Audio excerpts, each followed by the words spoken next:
Well, good afternoon and welcome to Icu Tv Lunchtime News. We take a look at the stories making headlines. 2-year-old boy drowns in village well in Lundazi.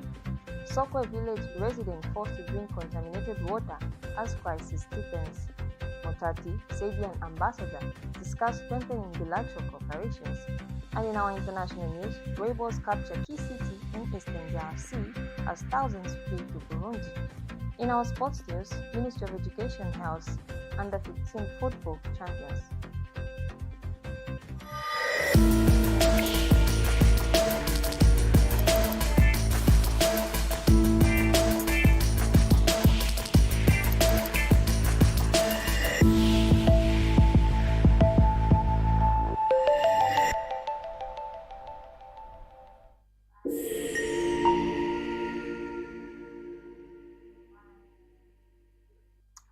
Well, with the news in details, my name is Sokwe Sonda.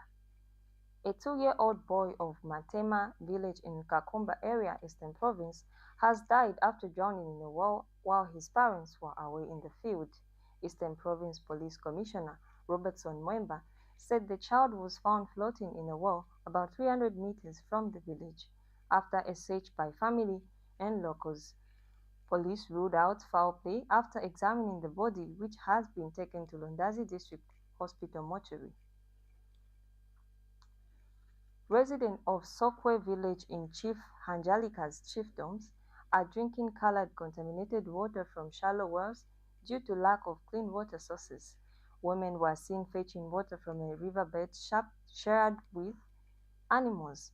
Jesiti Mambo said they have no option but to consume the unsafe water, while Amos Nkolola criticized government's failure to deliver safe water despite the increased CDF. Chavuna Ward Councillor Jafin Malinda assured that plans are underway to address the crisis and improve water access in the area. In more news, the Minister of Technology and Science, Felix Mutati, held talks with Serbian Ambassador Jasna Zanovic to deepen Zambia-Serbia relations focusing on energy, agriculture, and education. The two discussed establishing an agricultural center of excellency, boosting R&D collaborations, and providing scholarships in energy-related fields to build local capacity. They also reaffirmed historic ties dating back to Kaunda, Tito area, which led to projects like the Kafue Dam and the University Teaching Hospital.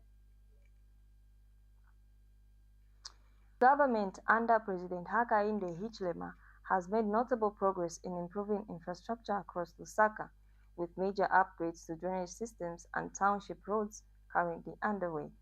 These efforts have already resulted in reduced flooding and improved traffic flow in several parts of the city, reflecting President's earlier directives to enhance urban infrastructure. The initiative aims to deliver a cleaner, safe, and more efficient road network as part of the broader commitment to modernize the capital and improve the quality of life for residents. More in this report. This is work after work in motion. The 1.8 billion kwacha Lusaka Township Roads project is restoring 40.17 kilometers of urban roads across the capital. Drainage is the backbone of this entire upgrade.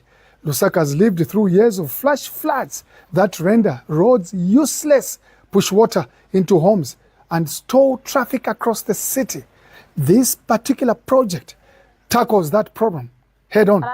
Key drainage interventions include deepened side drains to move water faster, new reinforced concrete channels, and of course additional cross drainage structures to keep water flowing beneath the road, not across. Improved inlets and outlets in flood-prone townships. Stormwater pathways designed to empty directly into safe discharge points. Okay, when the rains arrive, these drains will keep the new roads open. That is the outcome the president expects and the contractors are building towards. The we've been looking at how there's been so much flooding in this area, and we just want to make sure that as cars are passing and we're having, these rains, there's a good flow of water in the area so that it's not overflooded. Well, what we've tried to do is at least make these drainages a little bit more wider for the inflow of water. Because before you would find that the drainages are not so big, and we are not able to, get enough water going on, flowing within. The capital takes heaviest traffic volumes in the country. Every improvement here multiplies economic efficiency. Better drainage means fewer disruptions, a smoother transport for goods, safer passage for residents, and a cleaner, more organized city. What do I mean? We save lives, yes. Property, yes. Rental facilities, yes. But we are going to drain Lusaka. Everybody who is built on the waterways will take you out of there nicely, right? We will compensate you appropriately. Kulibevoenda ku court because manzi saziba court. Mwaona manzi ka pamena yenera kupita kati kuli nyumba amenya pamene pachi. It tells you that this house is in the wrong place. So there will be no saying no, banatenga nyumba ya PF, no, ine ndine wa UPND nyumba yanga singa choke, ichoka ngati ili munjira ya manzi. This project is not happening. Well, we take our first break. We'll be right back with sports and international news. Do stay with us. After the groundbreaking success of IMDC 2024, we're back, bigger and bolder in 2025. Join us at the International Multidisciplinary Conference 2025, happening 17th to 18th December at Mulungushi International Conference Center, Lusaka. Under the theme, Fostering Knowledge Sharing and Innovation Competitiveness for Production-Enabled Development, this event brings together Africa's brightest minds. Led by Professor Inga Koryagina, UNDP expert and State Duma advisor of Russia, the conference features thought leaders like Mike Ngandu, Mara Mijelo, David Opatuma, and Olerato Modise. Registration is 1,300 kwacha per delegate. Visit www.multiresearch.net to secure your spot. IMDC 2025. Let's shape the future together. Thank you so much for staying with us. We continue with the news. In our international news, rebel forces entered Uvira, the last government-held city in eastern DR Congo, triggering mass panic and a fresh wave of refugees into neighboring Burundi. Heavy gunfire and artillery were reported as M23 fighters claimed to have liberated the strategic city.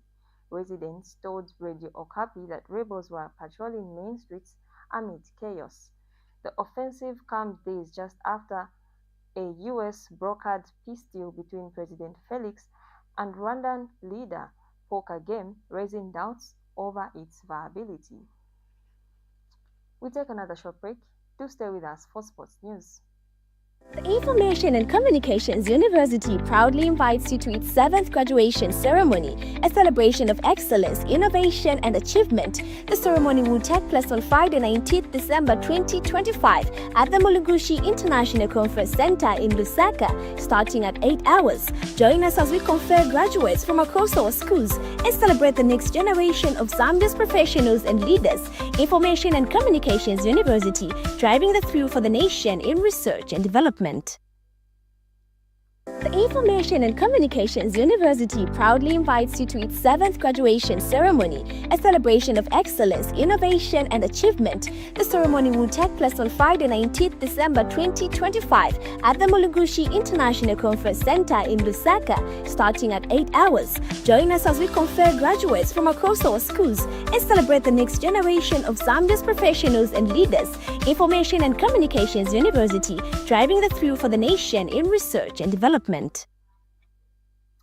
Welcome back. And now in our sports news, the Ministry of Education has praised Zambia under-15 boys and girls teams for winning the CAF African School Championships COSAPA qualifiers. Permanent Secretary Dr. Kelvin Mamboy said sport is a variable career path and key to national development.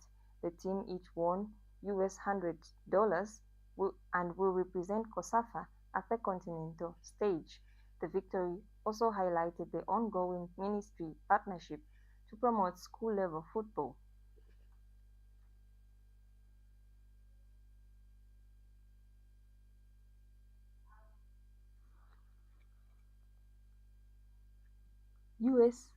$100. Hey, okay.